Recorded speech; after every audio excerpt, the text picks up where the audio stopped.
Chirag Paswan future of Bihar कैसे बनेंगे? मोदी के हनुमान बिहार में चिराग पासवान किंग मेकर कैसे बने?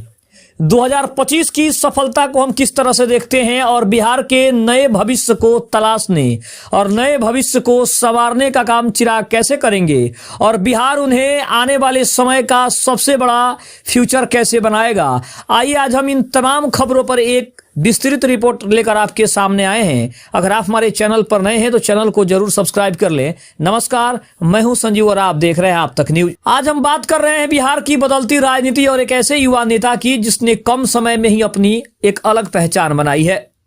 केंद्रीय मंत्री चिराग पासवान। आपको बता दें कि आखिर चिराग पासवान क्यों बिहार को राजनीतिक गतिरोध से निकालकर विकास के रास्ते पर ले जा सकते हैं, इसके लिए चिराग पासवान किस तरह की तैयारी कर सकते हैं और कैसी तैयारी उन्हें चाहिए जो उन्हें आने वाले समय में द फ्यूचर ऑफ बिहार बना सके। बिहार की राजनीति का नया उदय अगर बात करें तो लंबे समय से बिहार की राजनीति को भ्रष्टाचार और एक गतिशील नेतृत्व की कमी के कारण एक पॉलिटिकल ब्लैक होल के रूप में देखा जाता रहा है। 2024 की बात करें तो 2024 के लोकसभा चुनाव में चिराग पासवान ने एक ऐसे नेता के रूप में देश के सामने उभर कर आए जिन्होंने राजनीतिक विरासत यानी अपने पिता रामविलास पासवान के बावजूद एक कठिन सफर तय किया है। पारिवारिक विरासत की बात करें तो चिराग पासवान ने ऐसे घर में जन्म लिया जो राजनीति से घिरा था। उनके पिता स्वर्गीय रामविलास पासवान एक अनुभवी नेता थे जिन्होंने वीपी सिंह से लेकर अटल बिहारी वाजपेयी, मनमोहन सिंह और मोदी सरकार तक में केंद्रीय मंत्री के रूप में काम किया।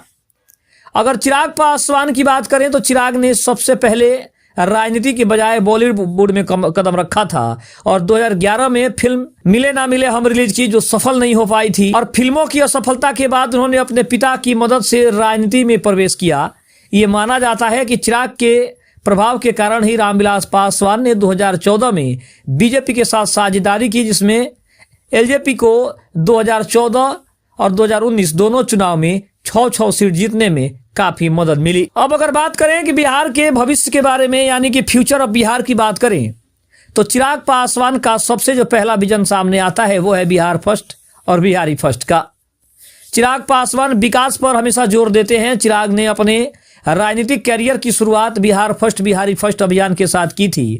उनका स्पष्ट उद्देश्य बिहार का विकास करना और उसे देश की विकसित राज्यों की श्रेणी में नंबर 1 पर पहुंचाना है। हम बात करें तो जाति मुक्त राजनीति करने में चिराग सबसे आगे दिखते हैं। उन्होंने स्पष्ट भी किया है कि यह विजन सिर्फ और सिर्फ बिहार के विकास के मुद्दे से जुड़ा हुआ है और उसी मुद्दे को प्राथमिकता देता है जो जात पात धर्म और मजहब से हटकर है। अगर बात करें तो चिराग पासवान यानी हनुमान की भूमिका में उनकी जो निष्ठा है पीएम नरेंद्र मोदी के प्रति उसके ऊपर भी बात करना बिल्कुल जरूरी है।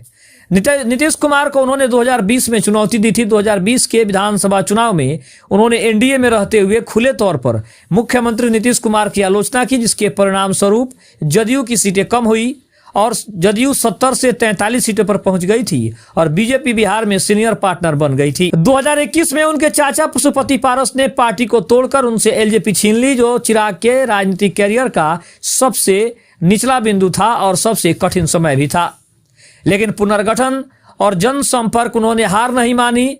लोक जनशक्ति पार्टी रामविलास के नाम से नई पार्टी बनाई और आशीर्वाद यात्रा के माध्यम से जनसंपर्क शुरू किया। उन्होंने खुद को रामविलास पासवान की विरासत का अगला वारिस और असली वारिस भी साबित किया। लेकिन उसी बीच आरजेडी और कांग्रेस ने कई प्रस्ताव मिलने के बावजूद अब उनके साथ नहीं गए और उन्होंने पीएम नरेंद्र मोदी के प्रति अपनी निष्ठा बदली और स्वयं को मोदी का हनुमान बताया। यह दर्शा रहा था कि वह दूर की राजनीति खेल रहे हैं। 2024 के चुनाव की बात करें तो 100% स्ट्राइक रेट चिराग पासवान ने हासिल किया था। बीजेपी ने अंत में पशुपति पारस को दरकिनार करके चिराग पासवान पर भरोसा जताया था और 2024 के लोकसभा चुनाव में चिराग पासवान की पार्टी ने 5 में से 5 सीटें जीतकर 100% का स्ट्राइक रेट हासिल किया। अब अगर एससी वोट की बात करें तो उन्होंने साबित किया कि बिहार में लगभग 5% समुदाय जो है वो पासवान वोट बैंक है और अनुसूचित जाति का वोट उन्हीं के साथ है।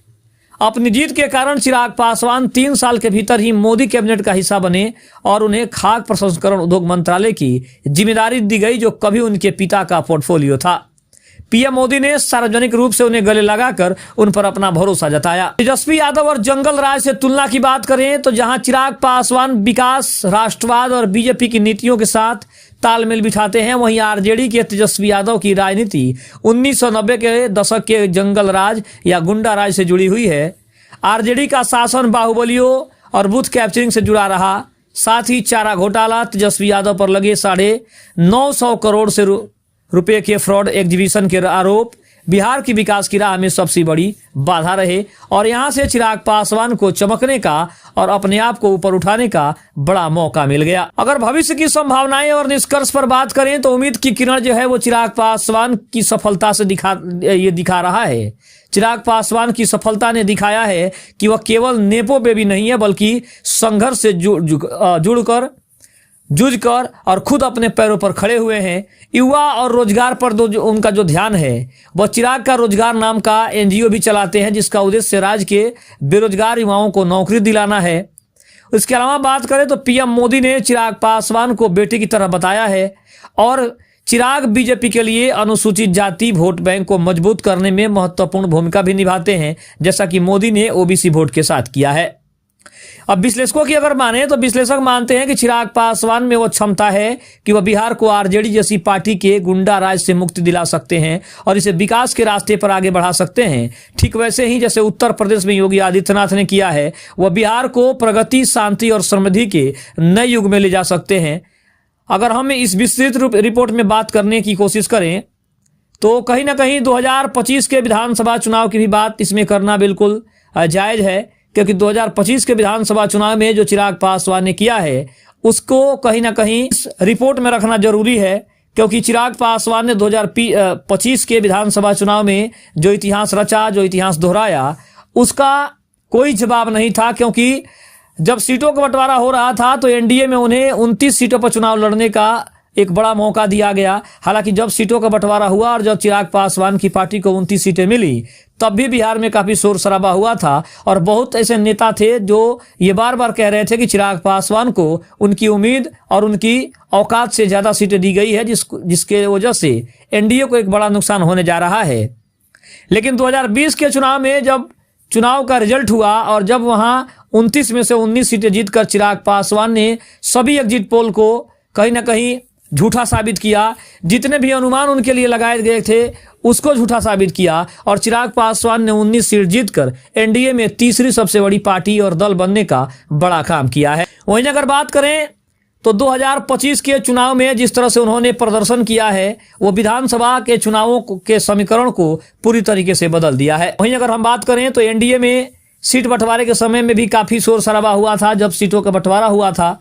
लेकिन अगर बात करें तो चिराग पासवान ने सीधे तौर पर तेजस्वी यादव के महागठबंधन को चुनौती दी और उन्होंने जो वादा किया था कि उनकी पार्टी 180 से ज्यादा सीटें जीतेगी, उसको साबित करते हुए उन्होंने 202 सीट जीतकर एनडीए ने नया इतिहास रचा और उनकी पार्टी ने 19 सीटें जीतकर विधानसभा में अपने आप को इतना मजबूत कर लिया कि अब चिराग पासवान ये कहते नजर आ रहे हैं कि पार्टी उनकी हर बातों को मानती है।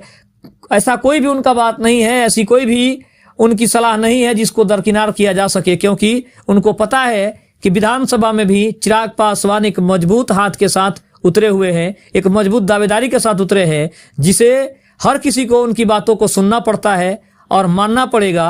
और दूसरी चीज ये है कि चिराग पासवान बिहार के भविष्य के सबसे बड़े नेता के रूप में अपने आप को संवारने और सजाने का काम भी बखूबी कर रहे हैं। ये रिपोर्ट आपको कैसी लगी कमेंट में जरूर बताइएगा। तब तक के लिए धन्यवाद। जय हिंद, जय भारत।